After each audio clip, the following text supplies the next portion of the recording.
Donald Trump അമേരിക്കയുടെ പ്രസിഡന്റായി അധികാരമേറ്റ് ഏതാണ്ട് ഒരു മാസത്തിനുള്ളിൽ തന്നെ ആഗോള പൊളിച്ചുപണിയൽ പരിപാടികളെല്ലാം തന്നെ നടപ്പാക്കി കഴിഞ്ഞു. അതായത് ലോകരാജ്യങ്ങളെ അത്ഭുതപ്പെടുത്തുന്ന രീതിയിൽ, അതുപോലെ തന്നെ പലരെയും അമ്പരപ്പിക്കുന്ന വേഗതയിലായിരുന്നു ഡൊണാൾഡ് ട്രംപിൻ്റെ നീക്കങ്ങളെല്ലാം. ഇപ്പം USAID നിർത്തലാക്കി, അതിനുശേഷം വേൾഡ് ഹെൽത്ത് ഓർഗനൈസേഷൻ നൽകുന്ന സാമ്പത്തിക സഹായങ്ങൾ ഉൾപ്പെടെ നിർത്തി. പിന്നീട് അടുത്തത് അമേരിക്കയുമായി ട്രേഡ് നടത്തുന്ന രാജ്യങ്ങൾക്കെതിരെ ശക്തമായ നിലപാട് സ്വീകരിക്കുന്നു. അതായത് മെക്സിക്കോ, കാനഡ തുടങ്ങിയ രാജ്യങ്ങളുടെ ടാക്സ് 25% വർദ്ധിപ്പിക്കുന്നു. ചൈനയ്ക്കെതിരെ 100% നികുതി കൂട്ടുന്നു. ഇന്ത്യക്കെതിരെ നികുതി വർദ്ധിപ്പിക്കും. ഇതൊക്കെ നടപ്പാക്കുമെന്ന് പറയുന്നു. നടപ്പാക്കി തുടങ്ങുന്നു, പെട്ടെന്നത് ഫ്രീസ് ചെയ്യുന്നു. അപ്പോൾ ഈ ട്രേഡ് നടത്തുന്ന രാജ്യങ്ങളെല്ലാം ഞെട്ടിപ്പിക്കുന്ന രീതിയിൽ കാര്യങ്ങളുമായി മുന്നോട്ട് പോകാൻ ഡൊണാൾഡ് ട്രംപ് തീരുമാനിക്കുകയാണ്. ഇക്കഴിഞ്ഞ ഫെബ്രുവരി 13 ഇന്ത്യൻ പ്രധാനമന്ത്രി നരേന്ദ്രമോദി ഓവൽ ഓഫീസിലെത്തി. ഒപ്പം വിദേശകാര്യമന്ത്രിയായിരുന്ന S ജയശങ്കറും നമ്മുടെ ദേശീയ സുരക്ഷാ ഉപദേഷ്ടാവ് അജിത് ഡോവലും ഉണ്ടായിരുന്നു. അവിടെ ചെന്ന് ഡൊണാൾഡ് ട്രംപുമായിട്ട് കൂടിക്കാഴ്ച നടത്തി. ഇതിന് ശേഷം മാധ്യമങ്ങളിൽ, അതുപോലെ തന്നെ കാർട്ടൂണുകളിലൊക്കെ മോദി നിറഞ്ഞു നിന്നു. എങ്ങനെയാണെന്നറിയോ? കയ്യിലൊക്കെ ചങ്ങലയിട്ട് ബന്ധിക്കപ്പെട്ട നിലയിൽ ട്രംപിന് മുന്നിൽ ഒരു അടിമയായി ഇരിക്കുന്നത് പോലെ. എന്തുകൊണ്ടാണ്? അമേരിക്കയിൽ അനധികൃതമായി എത്തിപ്പെട്ട ഇന്ത്യക്കാരെ അടക്കം ലോകത്തിലെ വിവിധ രാജ്യങ്ങളിലേക്ക് ആളുകളെയൊക്കെ വിമാനത്തിൽ കയറ്റി അയച്ചു. അങ്ങനെ ഇന്ത്യയിലേക്കും കയറ്റി അയച്ചു. അത് ഇന്ത്യക്ക് ചോദ്യം ചെയ്യാൻ കഴിഞ്ഞില്ല, ചങ്ങലയിട്ടുകൊണ്ട് പോയി. അത് ഡൊണാൾഡ് ട്രംപിൻ്റെ മുന്നിൽ, അമേരിക്കയ്ക്ക് മുന്നിൽ മോദി പേടിച്ചിരുന്നു. ചുവന്നു തുടുത്ത മുഖവുമായി അദ്ദേഹം ഇറങ്ങി വന്നു. ഇങ്ങനെയൊക്കെയാണ് നരേറ്റീവ് സൃഷ്ടിക്കപ്പെട്ടത്. സത്യത്തിൽ ഈ ഡൊണാൾഡ് ട്രംപിൻ്റെ നിലപാടിനെക്കുറിച്ച് ഇന്ത്യ നേരത്തെ മനസ്സിലാക്കിയിരുന്നു. അതായത് ജനുവരി 20 നടന്ന സത്യപ്രതിജ്ഞാ ചടങ്ങിൽ പങ്കെടുക്കാനായിട്ട് ഇന്ത്യയിൽ നിന്ന് വിദേശകാര്യമന്ത്രി S ജയശങ്കർ പോയിരുന്നു. അന്ന് ഈ ഡൊണാൾഡ് ട്രംപ് 2.0 എന്താണെന്ന് കൃത്യമായിട്ട് ജയശങ്കർ മനസ്സിലാക്കി. മാത്രവുമല്ല, അന്ന് ഈ ക്വാഡ് രാജ്യങ്ങളിലെ വിദേശകാര്യമന്ത്രിമാരുമായിട്ട് US സ്റ്റേറ്റ് സെക്രട്ടറി, അതായത് മാർക്കോ റൂബിയോ ചർച്ച നടത്തി. ഇന്ത്യ, ജപ്പാൻ, ഓസ്ട്രേലിയ തുടങ്ങിയ രാജ്യങ്ങളിലെ പ്രതിനിധികളുമായിട്ടാണ് ചർച്ച നടത്തിയത്. മാത്രമല്ല, S ജയശങ്കറിന് ഈ ചടങ്ങിൻ്റെ ഏറ്റവും മുൻനിരയിൽ, മുമ്പിലത്തെ റോയിൽ തന്നെ സ്ഥാനവും നൽകി. അപ്പോൾ ഇന്ത്യയെ ഒട്ടും ചെറുതായിട്ടൊന്നുമല്ല അമേരിക്ക കാണുന്നത്. നമ്മൾ കൃത്യമായി അളന്ന് കുറിച്ചാണ് അമേരിക്കയുമായിട്ട് ഓരോ നിലപാടും സ്വീകരിക്കുന്നത്. അമേരിക്കയുടെ 51ാമത്തെ സ്റ്റേറ്റായിട്ട് കാനഡയെ എടുക്കാൻ പോകുന്നു. ഇനി കാനഡയ്ക്ക് നിലനിൽപ്പ് ഞങ്ങളോടുകൂടി ചേർന്നാൽ മതിയെന്നൊക്കെ പറഞ്ഞിട്ട് കാനഡയുടെ ജസ്റ്റിൻ ട്രൂഡോയെ ഭീഷണിപ്പെടുത്തുന്ന നിലയിൽ വരെ ട്രംപ് എത്തിയിരുന്നു. ട്രൂഡോയെ വീട്ടിലെത്തിയപ്പോൾ അപമാനിക്കുകയും ഒക്കെ ചെയ്തു. പിന്നീട് ഡെൻമാർക്കിൻ്റെ കൈവശമുണ്ടായിരുന്ന ഗ്രീൻലാൻഡ് എന്ന് പറയുന്ന പ്രകൃതി മനോഹരമായ സ്ഥലം സ്വന്തമാക്കും, അല്ലെങ്കിൽ കാശ് തരാം, ഞങ്ങൾക്ക് തന്നേക്കൂ എന്നൊക്കെ പറഞ്ഞു. പിന്നീട് ഡെൻമാർക്ക് പറഞ്ഞു ഞങ്ങളെടുത്ത് അതും ചോദിച്ചാരും വരണ്ട എന്നൊക്കെ പറഞ്ഞു. അപ്പോൾ ഒരു തർക്കത്തിലേക്ക് നീങ്ങുന്നു. ഇനി അടുത്തത് പനാമ കനൽ, അത് ഞങ്ങളുടെ സ്വന്തമാണ്, ഇനി ഞങ്ങളാണ് നിയന്ത്രിക്കാൻ പോകുന്നത്. അപ്പോൾ ഒന്നിനു പുറകെ ഒന്നായി വാർത്താ മാധ്യമങ്ങളിൽ നിറഞ്ഞു നിൽക്കുന്ന രീതിയിൽ ട്രംപ് ഓരോ പ്രശ്നമുണ്ടാക്കുന്നു. ഇനി അധികാരം ഏറ്റെടുക്കുന്നതിന് ഏതാണ്ട് 5 ദിവസങ്ങൾക്ക് മുമ്പ് ഗസയിൽ വെടിനിർത്തൽ കരാറിലേക്ക് എത്തിപ്പെടാൻ ഹമാസിനെയും ഇസ്രയേലിനെയും ഒക്കെ നിർബന്ധിക്കുകയാണ്. അതായത് ഒരിക്കലും പൂർണ്ണമായിട്ടും അതിന് പരിഹാരമാകില്ല, ദുർബലമായ സമാധാനത്തിൻ്റെ പാതയിലൂടെ കടന്നു പോവുകയുള്ളൂ എന്ന് തിരിച്ചറിഞ്ഞിട്ടും അത്തരം ഒരു പാതയിലേക്ക് കൊണ്ടുചെന്ന് എത്തിക്കാനായിട്ട് ട്രംപ് ശ്രമിച്ചു. അതിനുശേഷം ഉക്രൈനുമായിട്ടുള്ള ഒരു യുദ്ധം, അത് റഷ്യയും ഉക്രൈനും തമ്മിലുള്ള യുദ്ധം ഏതാണ്ട് താൻ അധികാരം ഏറ്റെടുത്താൽ 24 മണിക്കൂറിനുള്ളിൽ അവസാനിപ്പിക്കുമെന്ന് ട്രംപ് പറഞ്ഞിരുന്നു. പക്ഷേ ട്രംപിന് ഒരു പണി കൊടുക്കാൻ വേണ്ടി ബൈഡൻ അന്ന് ഇൻ്റർകോണ്ടിനെൻ്റൽ ബാലിസ്റ്റിക് മിസൈൽ ഉൾപ്പെടെ നൽകി ഒരു പ്രകോപനമൊക്കെ സൃഷ്ടിച്ചു. പക്ഷേ ട്രംപ് കാര്യങ്ങളെ വളരെ തന്ത്രപരമായി കൈകാര്യം ചെയ്യുകയും സെലൻസ്കിയും ഉക്രൈനുമാണ് യുദ്ധം തുടങ്ങി വെച്ചതെന്ന ഒരു ആഖ്യാനം അത് സൃഷ്ടിക്കുകയും ചെയ്തു. എന്ന് പറഞ്ഞാൽ പുട്ടിനുമായിട്ട് കുറച്ച് നന്നായിട്ട് അടുക്കാനായിട്ട് ഡൊണാൾഡ് ട്രംപ് തീരുമാനിച്ചു. അതായത് നോർത്ത് അറ്റ്ലാന്റിക് ട്രീറ്റി ഓർഗനൈസേഷൻ എന്ന് പറയുന്ന നാറ്റോ, അതിലുൾപ്പെട്ട രാജ്യങ്ങളെല്ലാം വഞ്ചിച്ചുകൊണ്ടാണ് ഡൊണാൾഡ് ട്രംപ് ഇത്തരം ഒരു തീരുമാനമെടുത്തത്. മാത്രമല്ല, ഈ യൂറോപ്യൻ രാജ്യങ്ങളുടെ പിന്തുണയിലാണ് ഉക്രൈനും റഷ്യയും തമ്മിലുള്ള യുദ്ധത്തിൽ ഉക്രൈൻ പിടിച്ചു നിന്നത്.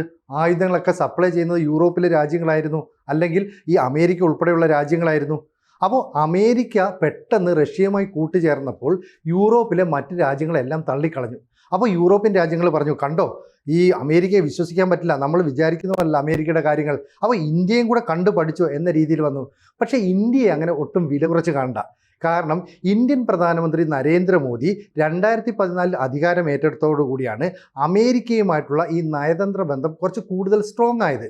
അന്നു മുതൽ തന്നെ ഏതാണ്ട് 2016 ഡൊണാൾഡ് ട്രംപ് ആദ്യമായി അധികാരമേറ്റപ്പോൾ തന്നെ ട്രംപിനെ കൃത്യമായി ഇന്ത്യ മനസ്സിലാക്കിയിരുന്നു. അന്ന് ഇന്ത്യയുമായി ഒരു രാജ്യം പ്രശ്നമുണ്ടാക്കിയിരുന്നു. ഈ പ്രശ്നമുണ്ടാക്കിയ രാജ്യവും അമേരിക്കയും തമ്മിൽ നല്ല ടേംസ് ആയിരുന്നു. അന്ന് ഡൊണാൾഡ് ട്രംപ് പറഞ്ഞു, dear friend, I will manage എന്നൊക്കെ പറഞ്ഞു, ഞാനത് പരിഹരിച്ച് തരാം എന്നൊക്കെ മോദിയോട് പറഞ്ഞിരുന്നു. അപ്പോൾ മോദി പറഞ്ഞു, no, I will do it, വേണ്ട, എനിക്കറിയാം, ഞാൻ ചെയ്തോളാം എന്നുള്ള രീതിയിൽ ട്രംപിനോട് ഈ മോദി പറഞ്ഞു. അതിനുശേഷം ട്രംപ് പറഞ്ഞത്, നമ്മൾ സാധാരണഗതിയിൽ കാണുന്ന മോദിയെ അല്ല ഞാൻ ഒരു സന്ദർഭത്തിൽ കണ്ടത്.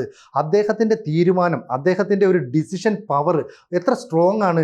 ഉറച്ച കാൽവയ്പോടെ നീങ്ങുന്ന, ഉറച്ച തീരുമാനത്തോടെ നീങ്ങുന്ന ഇതുപോലെ ഒരു പ്രധാനമന്ത്രിയെ മുമ്പ് ഇന്ത്യയിൽ കണ്ടിട്ടില്ല. അപ്പം ലോകത്ത് ഒരിക്കൽ പോലും അമേരിക്കയുടെ ഒരു പ്രസിഡന്റും ഇങ്ങനെ ഒരു ഇന്ത്യൻ ഭരണാധികാരിയെ പുകഴ്ത്തിയിട്ടില്ല. അന്ന് മുതൽ തന്നെ നമ്മൾ കൃത്യമായ ഡിസ്റ്റൻസ് കീപ്പ് ചെയ്തിട്ടാണ് അമേരിക്കയുമായിട്ടുള്ള പല കാര്യങ്ങളും പങ്കുവെക്കുന്നത്. ഇപ്പം തന്നെ നമുക്കറിയാം, F-16 വിമാനം നമുക്ക് തരാം എന്നൊക്കെ പറഞ്ഞു. പക്ഷേ നമ്മൾ ആ വലയിലൊന്നും പോയി വീണില്ല.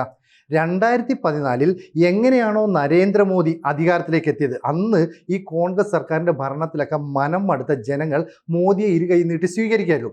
ഇതുപോലെ തന്നെയാണ് 2019 സെലൻസ്കി ഭരണകൂടം ഉക്രൈൻ്റെ ഭരണം ഏറ്റെടുക്കുന്നത്.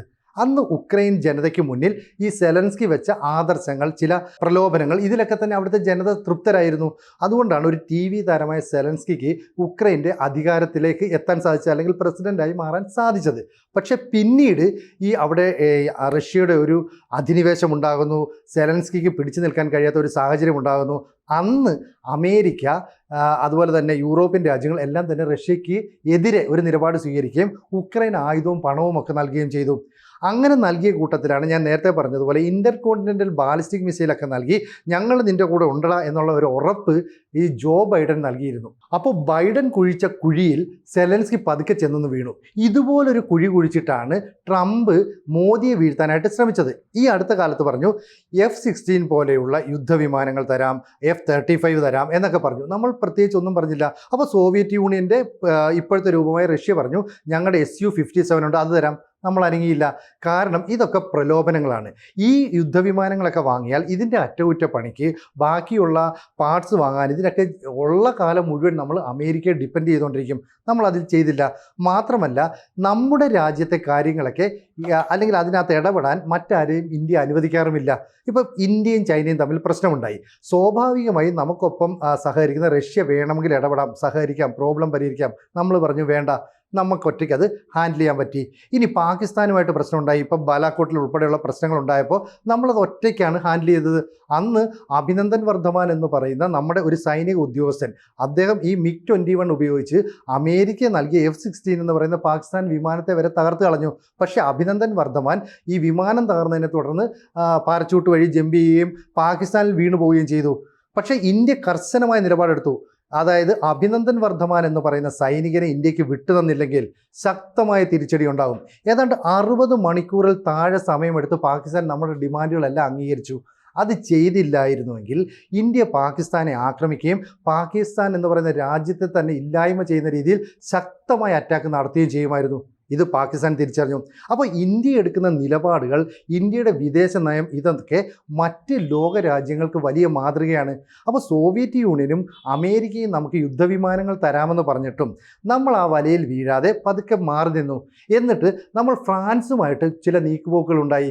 ഫ്രഞ്ച് പ്രസിഡന്റ് ഇമാനുവൽ മാക്രോൺ ഇന്ത്യയിൽ വരികയും ഇന്ത്യക്ക് വേണ്ടിയിട്ട് അവരുടെ വിമാനങ്ങൾ തരും. നമ്മൾ അവരുടെ നിന്ന് റഫേൽ യുദ്ധവിമാനങ്ങൾ നേരത്തെ വാങ്ങിയതാ. ഇപ്പോൾ ഒരു 30 യുദ്ധവിമാനങ്ങൾ കൂടി വാങ്ങാൻ ഒരു കരാറിൽ ഒപ്പിടുന്നു. അതുപോലെ തന്നെ സ്കോർപിയൻ അന്തർവാഹിനികൾ വാങ്ങാനൊരു കരാറിൽ ഒപ്പിടുന്നു. അപ്പോൾ എല്ലായ്പ്പോഴും ഫ്രാൻസ് അമേരിക്കയുടെ അപ്രമാദിത്വത്തെ യൂറോപ്പിൽ അംഗീകരിച്ചിരുന്നില്ല. യൂറോപ്പ് എല്ലാ കാര്യത്തിലും അമിതമായി അമേരിക്കയെ ഡിപ്പെൻഡ് ചെയ്യേണ്ടെന്ന് പറഞ്ഞിരുന്നു. അങ്ങനെയുള്ള ഫ്രാൻസുമായിട്ട് ഇന്ത്യ കൈകോർക്കുന്ന നിലപാടിലേക്ക് എത്തി. അപ്പം അമേരിക്കയും അതുപോലെ തന്നെ റഷ്യയും ഒരു സൈഡിലേക്ക് മാറ്റി യുദ്ധോപകരണങ്ങൾ വാങ്ങുന്നതിന്, യുദ്ധവിമാനങ്ങൾ വാങ്ങുന്നതിനൊക്കെ തന്നെ നമ്മൾ പുതിയൊരു പാർട്ട്ണറെ കണ്ടെത്തി. അതാണ് ഫ്രാൻസ്. മാത്രവുമല്ല, ഒലാഫ് ഷോൾസ് എന്ന് പറയുന്ന ജർമ്മൻ ചാൻസലർ ഇന്ത്യയിലേക്ക് എത്തുകയും ഓട്ടോമൊബൈൽ രംഗത്ത് വൻതോതിൽ നിക്ഷേപം നടത്താൻ തയ്യാറാണെന്നും പറഞ്ഞു. അപ്പോൾ ജർമ്മനിയുമായിട്ട് നല്ല ബന്ധമുണ്ടായി. ഇനി യു കെയുടെ സ്റ്റാമറും ഇന്ത്യയിലേക്ക് കൂടുതൽ നിക്ഷേപമൊക്കെ നടത്തണമെന്ന് പറഞ്ഞു വരുന്നുണ്ട്. ഇതുകൂടാതെ ചൈനയെ പ്രതിരോധിക്കാനായിട്ട് അമേരിക്ക കൂടുതൽ നിക്ഷേപം നടത്താമെന്ന് പറഞ്ഞു. ഓക്കെ, നമ്മൾ അതിനെയും കണ്ണടച്ച് വിശ്വസിച്ചില്ല, സ്വീകരിക്കാമെന്ന് പറഞ്ഞു. അപ്പോൾ ചൈനയെ തകർക്കാനായിട്ട് അമേരിക്കയ്ക്ക് എല്ലായ്പ്പോഴും ഇന്ത്യയുടെ ഒരു സഹായം വേണം. അത് കൊടുക്കണോ വേണ്ടയോ എന്ന് തീരുമാനിക്കുന്നത് നമ്മളാണ്. അപ്പോൾ ഡൊണാൾഡ് ട്രംപിൻ്റെ എല്ലാ തന്ത്രങ്ങളിലും വീഴുന്ന ഒരു പ്രധാനമന്ത്രി അല്ല നരേന്ദ്രമോദി. ഇതിൻ്റെ പ്രധാന കാരണം ഈ മോദി എന്ന് പറഞ്ഞ പ്രധാനമന്ത്രി മാത്രമല്ല, അദ്ദേഹത്തിൻ്റെ ടീമാണ്. ലോകം കൊതിക്കുന്ന മികച്ച മന്ത്രിമാരുടെ ഡിപ്ലോമാറ്റുകളുടെയൊക്കെ ഒരു വലിയ സംഘമുണ്ട് ഇന്ത്യയുടെ കൂടെ.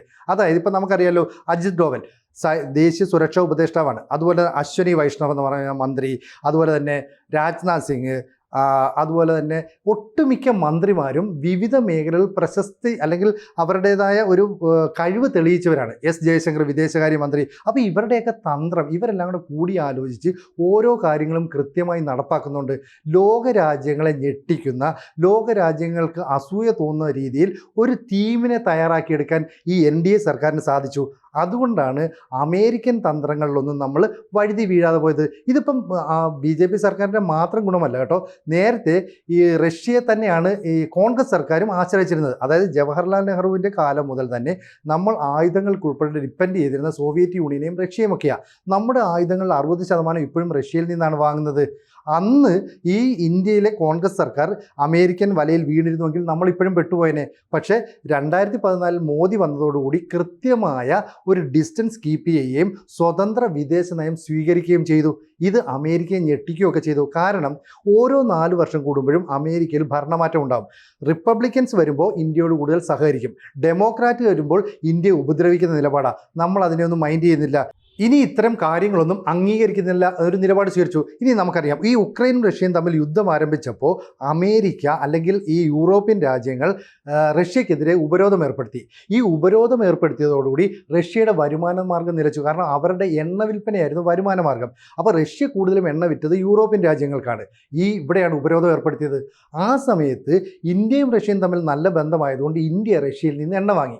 ഈ എണ്ണ റഷ്യയിലെ പല ഭാഗങ്ങളിലും കൊണ്ട് പ്യൂരിഫൈ ചെയ്യുന്നു, അല്ലെങ്കിൽ നമ്മൾ കപ്പലിൽ വെച്ച് തന്നെ പ്യൂരിഫൈ ചെയ്യുന്നു. എന്നിട്ട് യൂറോപ്പിലെ രാജ്യങ്ങൾക്ക് തന്നെ മറിച്ചു വിറ്റു. കാരണം തണുപ്പ് കൂടുതലുള്ള യൂറോപ്യൻ രാജ്യങ്ങൾക്ക് എണ്ണയുടെ ഉപയോഗം കൂടുതലാണ്. ആ എണ്ണ കുറഞ്ഞ വിലയ്ക്ക് കിട്ടിക്കൊണ്ടിരുന്നത് ഇപ്പോൾ ഇന്ത്യയിൽ നിന്ന് കുറച്ചുകൂടി കൂടിയ വിലയ്ക്ക് വാങ്ങേണ്ടി വരുന്നു.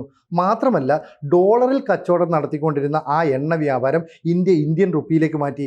അപ്പോൾ ഡോളറിന് ഒരു ഇടിവുണ്ടാക്കാനും ഇന്ത്യക്ക് സാധിച്ചു.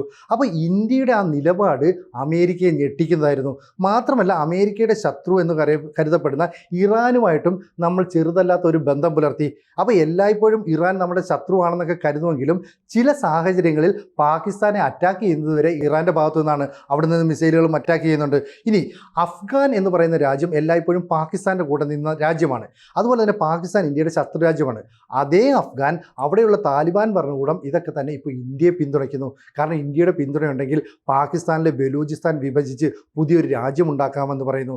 അപ്പോൾ ഈ ഡൊണാൾഡ് ട്രംപും അമേരിക്കയും പല തന്ത്രങ്ങളും ആവിഷ്കരിച്ച് ലോക രാജ്യങ്ങളെ ഞെട്ടിച്ചുകൊണ്ടിരിക്കുമ്പോൾ അതിനപ്പുറത്തുള്ള പണിയാണ് ഇന്ത്യയും നരേന്ദ്രമോദിയും സ്വീകരിക്കുന്നത്. ഒരിക്കലും അമേരിക്കയുടെ വലയിൽ വീഴാതിരിക്കാൻ ഇന്ത്യ എല്ലായ്പ്പോഴും ശ്രദ്ധ പുലർത്തിയിരുന്നു. അപ്പോൾ ഇപ്പോൾ യൂറോപ്യൻ രാജ്യങ്ങൾ പറയുകയാണ്, തൈവാനെ ഉക്രൈനെയൊക്കെ ചതിച്ചത് കണ്ടോ അമേരിക്ക, അതുകൊണ്ട് ഇന്ത്യ ഒരിക്കലും ഇനി അമേരിക്കയെ വിശ്വസിക്കരുത്. അപ്പോൾ ഇന്ത്യ ചിരിച്ചുകൊണ്ട് ഒരു മറുപടിയും പറഞ്ഞില്ല. കാരണം നരേന്ദ്രമോദി അല്ലെങ്കിൽ BJPയുടെ സർക്കാർ എത്രയോ കാലമായി അമേരിക്കയെ മനസ്സിലാക്കുകയും ഒരു കൃത്യമായ അകലം പാലിക്കുകയും ചെയ്യുന്നുണ്ട്. എല്ലായ്പ്പോഴും ഡിയർ ഫ്രണ്ട് എന്നൊക്കെ പറഞ്ഞ് ട്രംപ് നമ്മളോടൊപ്പം കൂട്ടുകൂടുന്നുണ്ടെങ്കിലും അമേരിക്കയുടെ താല്പര്യങ്ങൾ ബലി കഴിപ്പിച്ചുകൊണ്ടുള്ള ഒരു കാര്യവും ട്രംപ് ചെയ്യില്ല, അമേരിക്ക ചെയ്യില്ല നമുക്കറിയാം. അതുകൊണ്ടാണ് ഇന്ത്യ ഈ പറയുന്ന ഡിഫൻസ് മേഖലയിൽ ആയുധ വ്യാപാര രംഗത്ത് 100ഓളം രാജ്യങ്ങളുമായിട്ട് കരാറിൽ ഏർപ്പെടുന്നു, സ്വതന്ത്രമായ ഒരു വിദേശ നയം സ്വീകരിക്കുന്നു. ഏതെങ്കിലും രാജ്യങ്ങൾ തമ്മിൽ യുദ്ധമുണ്ടെങ്കിൽ അത് പരിഹരിക്കാൻ ഒരു മീഡിയേറ്ററായിട്ട് പ്രവർത്തിക്കാൻ തയ്യാറാണെന്ന് പറയുന്നു. അങ്ങനെ ലോക രാജ്യങ്ങൾക്ക് മുന്നിൽ ഒരു വലിയ ശക്തിയായി ഇന്ത്യ മാറിക്കൊണ്ടിരിക്കുകയാണ്. എന്തിന്? ഇത്രയും നാൾ അമേരിക്കയായിരുന്നു യൂറോപ്യൻ രാജ്യങ്ങളുടെ ഒരു സുരക്ഷാ കവചമായി പ്രവർത്തിച്ചിരുന്നതെങ്കിൽ ഇനി ആ സ്ഥാനത്തേക്ക് ഇന്ത്യ വരുമോ എന്ന് ചോദിക്കാൻ യൂറോപ്യൻ യൂണിയനിലെ പ്രമുഖ നേതാക്കൾ, രാഷ്ട്രത്തലവന്മാർ ഒക്കെ ഇന്ത്യയെ സമീപിച്ചുകൊണ്ടിരിക്കുകയാണ്. എന്ന് പറഞ്ഞാൽ ജിയോ പൊളിറ്റിക്സിൽ ഇന്ത്യ അമേരിക്കയ്ക്ക് പകരക്കാരനായി മാറുന്ന കാലം വിദൂരമല്ലെന്ന് അർത്ഥം. കൂടുതൽ വാർത്തകളും വിശേഷങ്ങളും നിങ്ങളിലേക്ക് എത്താൻ ABC മലയാളം സബ്സ്ക്രൈബ് ചെയ്യുക, ബെൽ ബട്ടണും അമർത്തുക.